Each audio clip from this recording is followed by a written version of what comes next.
अगर आप भी अमेरिका जाने का सपना देख रहे हैं और ये सोच रहे हैं भी किसी भी तरीके से, चाहे इलीगल तरीका क्यों ना हो, जैसे ना कैसे कर कर अमेरिका पहुंच जाएं, तो दोस्तों रुक जाइए और इस वीडियो को पूरा देखना, क्योंकि इस वीडियो में आपको लास्ट में एक ऐसी ट्रिक्स बताऊंगा कि आप लीगल तरीके से अमेरिका में कदम कैसे रख सकते हैं और बिना किसी डिपोर्ट होए के डर से।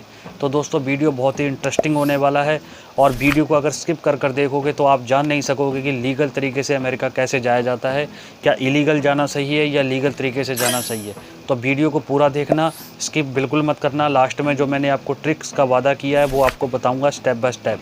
तो दोस्तों चैनल को अगर अभी तक आपने सब्सक्राइब नहीं किया है और शेयर नहीं किया है तो दोस्तों अभी कर दीजिए, क्योंकि ऐसी ही इन्फॉर्मेटिव वाली वीडियो इस चैनल पर मैं लाता ही रहता हूँ। तो आइए दोस्तों बिना किसी देरी के वीडियो को शुरू करते हैं। दोस्तों आज भी लोग ये सोच रहे हैं कि किसी तरह मैक्सिको बॉर्डर का पार कर कर अमेरिका पहुँच जाएंगे तो हमारी ज़िंदगी बदल जाएगी। तो दोस्तों एक बात का खास कर ध्यान रखें, 2025 में जो अमेरिकन गवर्नमेंट है उन्होंने बॉर्डर सिक्योरिटी को बहुत स्ट्रॉन्ग कर दिया है और डिफेंस सिस्टम वहाँ पर बढ़ा दिया है। अगर इस केस में तुम बॉर्डर पर पकड़े जाते हो तो आपको इमिग्रेशन डिटेंशन कैंप में भेज दिया जाएगा।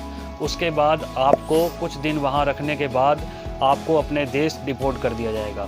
और दोस्तों एक बात खास कर ध्यान रखें, आपको इलीगल तरीके से अगर वो पकड़ते हैं तो आपको अमेरिका में परमानेंटली बैन कर दिया जाएगा। सारी ज़िंदगी आप अमेरिका नहीं जा सकते।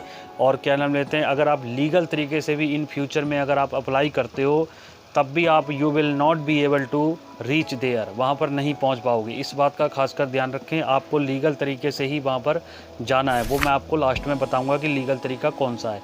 अब बात कर लेते हैं दोस्तों, 11 अप्रैल 2025 को अमेरिका ने एक कानून बनाया था जिसका नाम था 13 डेज रजिस्ट्रेशंस।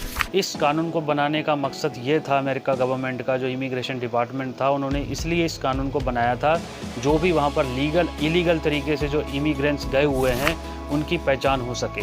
तो दोस्तों अब उन्होंने ये कह दिया था कि 30 डेज जो कानून बनाया है इसमें आपको जो नॉन सिटीजन वहाँ पर रह रहे हैं, जो इमिग्रेंट्स वर्कर वहाँ पर रह रहे हैं, जो अलग अलग देशों से आए हैं, उन्हें 30 डेज़ के अंदर अपना रजिस्ट्रेशन करवाना पड़ेगा। अगर वो ऐसा नहीं करते हैं और इन केस में अगर वो वहाँ पर पकड़े जाते हैं कहीं भी काम करते हुए तो उनको तुरंत वहाँ से डिपोर्ट कर दिया जाएगा। तो दोस्तों ये कानून बनाने का मकसद सिर्फ जो इमिग्रेशन डिपार्टमेंट है उन्होंने इमिग्रेंट्स को पकड़ने के लिए ये कानून वहाँ पर लागू किया था।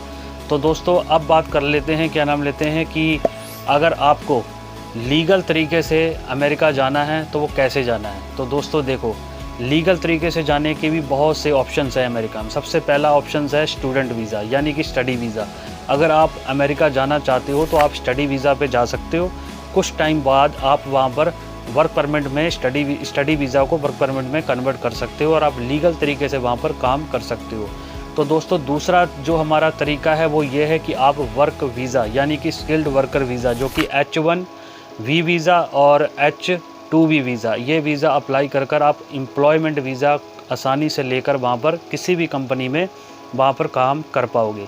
और जो तीसरा ऑप्शन हमारा दोस्तों ये है कि आप लॉटरी DV वीज़ा अप्लाई कर सकते हो। लेकिन रुको, इसमें यह है कि अगर आपकी कंट्री इस वीज़ा में एलिजिबिलिटी रखती है तभी आप ये वीज़ा अप्लाई कर पाओगे, अदरवाइज़ ये नहीं अप्लाई कर पाओगे।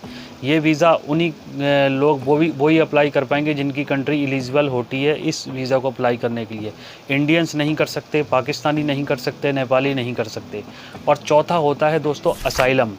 अगर आप असाइलम किसी भी देश में जाकर लगाते हो, चाहे आप अमेरिका जाते हो, आप असाइलम के लिए अप्लाई करते हो। असाइलम का मतलब ये होता है कि अगर आपको अपने देश में ख़तरा है तो आप ये वीज़ा अमेरिका में जाकर ले सकते हो। इसके लिए आपको कुछ अपनी सिचुएशन बतानी होगी जो कि रियल होनी चाहिए, लोकल नहीं होनी चाहिए, तभी आपको ये वीज़ा प्रोवाइड कराएगा।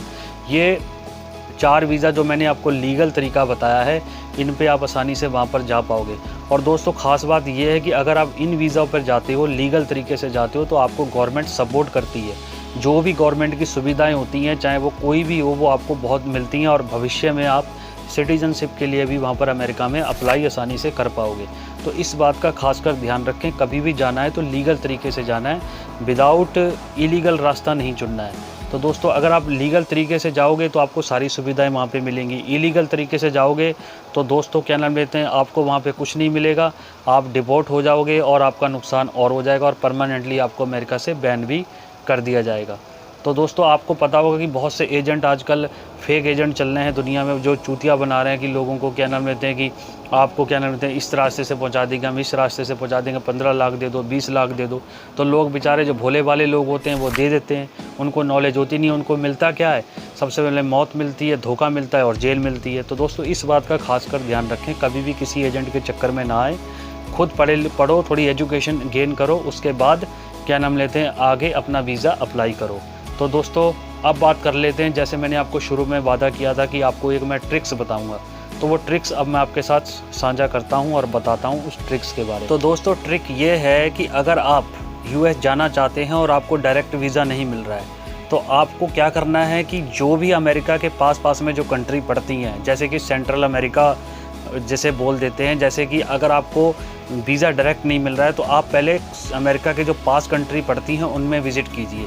जैसे कि पहली कंट्री होगी पनामा, ये अमेरिका सेंट्रल में पड़ती है, इस पे आप इसका वीज़ा पहले अप्लाई कीजिए। और दूसरा हो गया कोस्टा रिका। दोस्तों ये सेंट्रल अमेरिका में ये कंट्रियाँ आती हैं, आप पहले इनका वीज़ा अप्लाई करिए, क्योंकि अगर आप ऐसा करते हो तो आपके अमेरिका का वीज़ा लगने के चांस ज़्यादा बढ़ सकते हैं। और तीसरा ऑप्शन दोस्तों ये हो सकता है, जैसे कि कनाडा हो गया, यूके हो गया, और जैसे यूरोपियन के शेंजन वीज़ा होता है जो 26 कंट्रियों का वीज़ा होता है, पहले आप इन देशों का विज़िट वीज़ा अप्लाई कीजिए। जब आपका पासपोर्ट की एक ट्रैवल हिस्ट्री बन जाएगी तो आपको आसानी से अमेरिका का लीगल तरीके से जाने के लिए वीज़ा के चांस लगने के बढ़ सकते हैं। तो दोस्तों आपको इस बात का खासकर ध्यान रखना है, पहले आपकी कुछ ट्रैवल हिस्ट्री आपको बनानी पड़ेगी ताकि आप आसानी से अमेरिका का वीज़ा अप्लाई कर सको।